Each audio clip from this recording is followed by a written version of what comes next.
Fine Woodworking.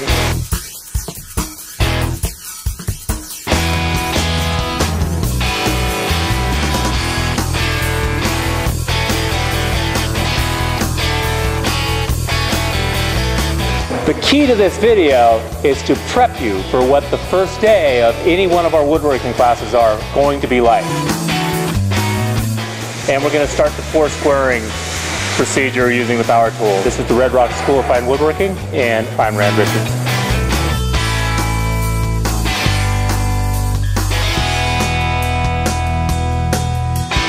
We've got a piece of poplar. We've got an awful lot of twist.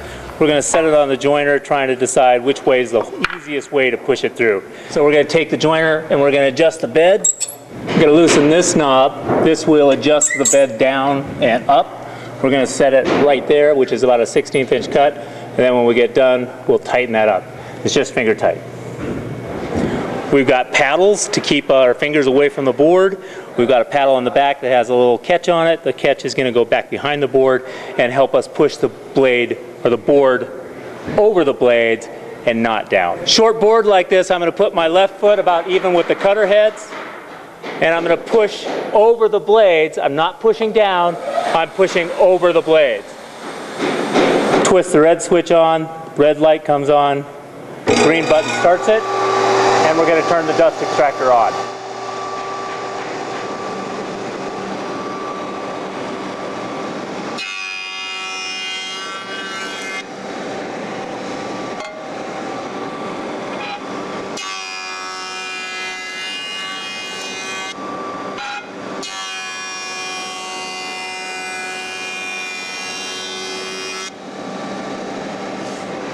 Power off,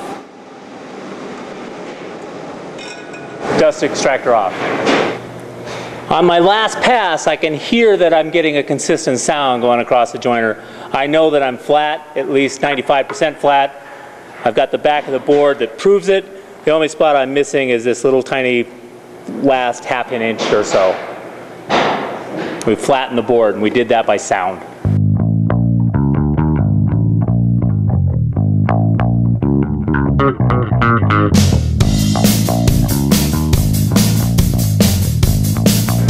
Next step, we're going to go to the planer. Cutter heads are up on top of the bed. This is the bed. This is my registration surface. So the face that I just jointed, that's nice and flat, goes on the bed. The cutter heads make it parallel. We're going to adjust the bed height until the cutter head starts cutting our boards. First thing we want to do is just make sure that our tightening knobs are loosened. We're going to put the board in the middle so it's right underneath the cutter head, and then turn it on. Twist the stop switch, red light comes on, green light's power. My board is not touching the cutter head.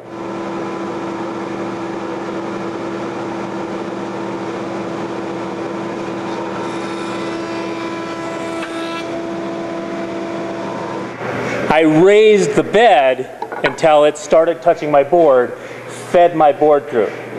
I never at one time bent down to look at it. I let the bed just come up to the board to get my correct height. After the initial pass, I'm going to loosen my knobs, raise the bed a ½ turn, lock the knobs, and again, it's just finger tight.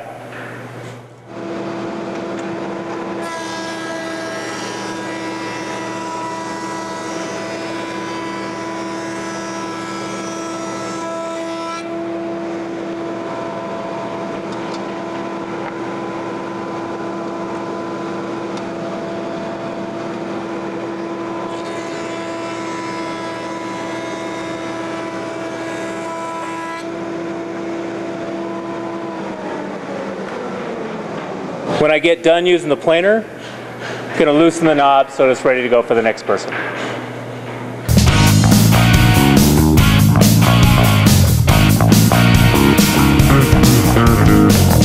going to come back to the joiner again, this time using the fence to register one of the 2 faces that I've flattened so that I can square one edge.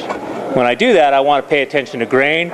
I'm going to go this direction, so I'm going with the grain. Before I do that, I want to make sure that the joiner fence is square with the joiner. I'm going to check it on the outfeed table. I need to make a little adjustment.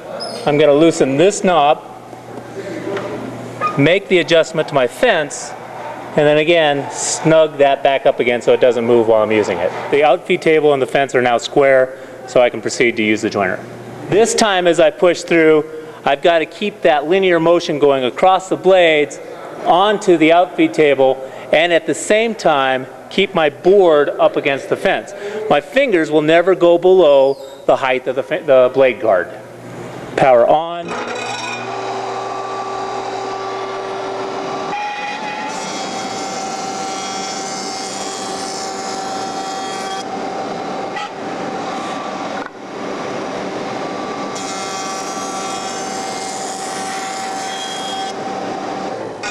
I'm done with the joiner planer. Now to make sure that the next person likes me, I'm going to clean it off and make sure it's nice and clean and ready to go.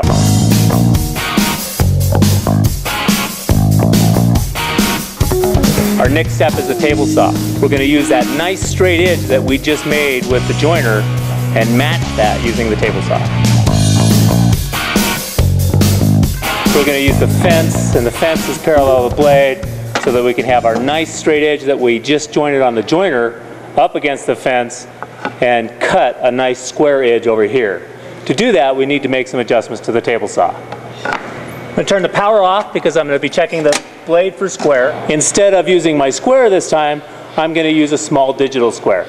I'm going to turn the digital protractor on, zero it out, take the insert off, and put it on the blade, making sure that it's not touching the teeth. I'm going to raise the blade, loosen this knob, and this raises my blade.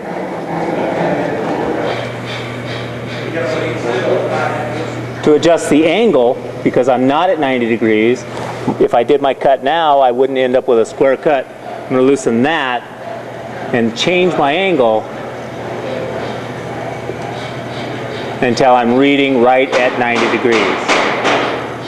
And as I get really close to 90, I'm going to lock the knob again so the angle doesn't change during my cut. I've got my blade set nice and square. I can turn this off, put it away, put the insert back in. Now I'm going to adjust the height of the blade to be 1/8 of an inch higher than the thickness of my wood. Notice I'm touching the blade. I know my power's off. I'm about to turn my power on. I won't touch the blade while the power's on. Again, loosen the knob, lower the blade, and then lock the knob up. Again, just snug. And we're going to turn the saw on. On the Powermatic, to turn the Powermatic saw on, I push the green button. The red button allows me to turn it off. Notice it's a nice big red button. If I had to, I could hit it with my knee and stop the saw immediately. My right foot is going to be directly in behind the blade. My left foot is forward. I've got a nice stance. I'm very stable. My left hand is going to be pushing the board against the fence and down. The upward spin of the blade, the blade is going to want to pick the board up. My left hand is going to help me fight that. My right hand is going to be doing the pushing, and at the same time, the way I'm holding the board is allowing me to control that movement up. As I push through, once I get my right hand up to about this point, my left hand's going to hang on to the board, right hand's going to grab a push stick, angled towards the fence, left hand's going to move away, right hand's going to push the board through the blade and past it before I let go. Once I'm past the blade, I'll reach back, walk around, never reaching over the blade to grab my board. The table saws, like the joiner and the planers, have a separate dust extractor. The switch for that is on the right side of the saw. Now power on the dust extractor. I'm going to adjust the fence so that I'm taking about 1/8 inch off of the wood and then snug it down. Place the board off to the side and start up the saw.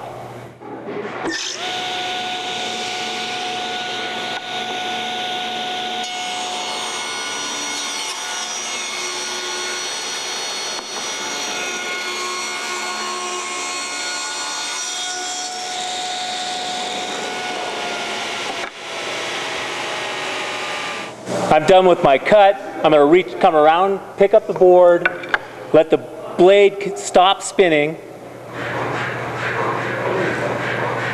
take that off.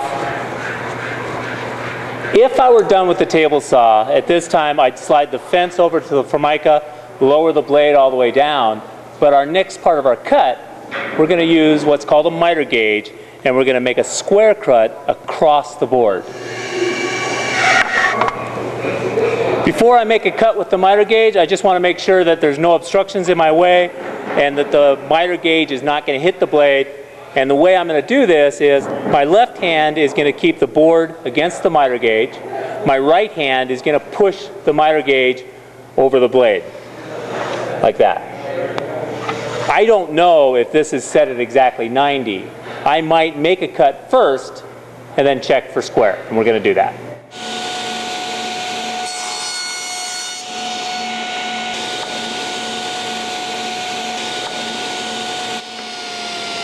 As I make my cut, my left hand is pushing against the miter gauge, my right hand is pushing it through the blade. As I go past, at no time did my hand get directly behind the blade. I push past the blade, move the board over, and then come back.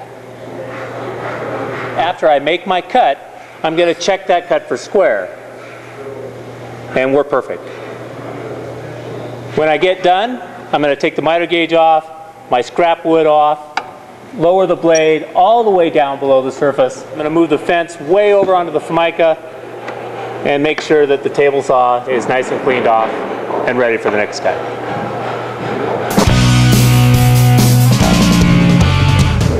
So we've gone through the tools.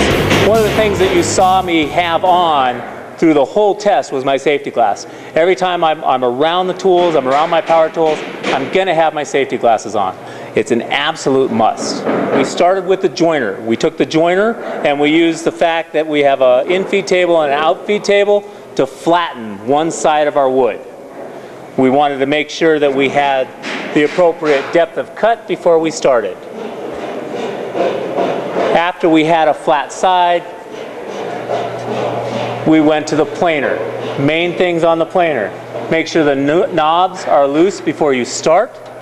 I'm going to put my board halfway in there and with the power on and adjust until my board gets fed through. That zeroes out where I want to be, where I want to start.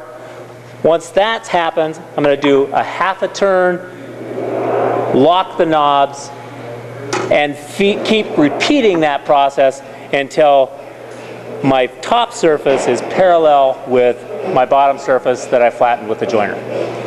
When I walk away from the planer, I'm going to make sure it's nice and cleaned off. When I come back to the joiner, I'm going to be doing an edge. I need to make sure that my fence is square with my out-feed table. This time, not only am I going to be pushing across the blade to flatten this surface, I need to also push against the fence to make sure that my edge is square. Afterwards, I'm going to go to the table saw. My jointed edge is going to be against the fence. I'm going to check my blade for square. Key points here: my left hand never gets closer to the blade than right there.